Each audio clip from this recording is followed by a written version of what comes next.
March উপলক্ষে স্বাধীনতা দিবস চলে আসি জাতীয় স্মৃতিসৌধ। দেখুন মানুষ জন অনেক কম।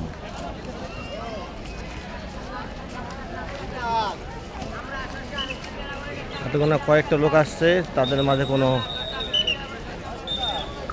স্বতঃস্ফূর্ত আনন্দ বা যেটাই বলেন, দেশে নতুন সরকার ক্ষমতায় আসছে কিন্তু দেশের পরিস্থিতি খুব একটা কন্ট্রোল নিতে পারে না। ভালোই দেখা যাক, আশা করি সকল দেশকে নিয়ে মাননীয় প্রধানমন্ত্রী তারেক রহমান দেশটাকে গড়ে তুলবেন এই আশাই করি আমরা।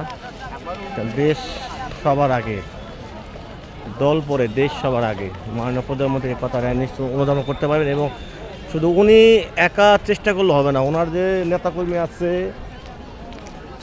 বড় বড় পদে যারা মন্ত্রী এমপি আছে, তাদেরকেও এটা ধারণ করতে হবে। ধারণ না করলে দেশ কোনোদিনই সম্ভব না তার পক্ষে একা চালানো।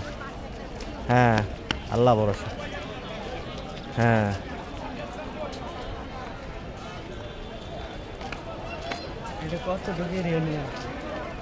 অনেক রোদ পড়ছে, তারপরও লোকজন আসছে, আলহামদুলিল্লাহ।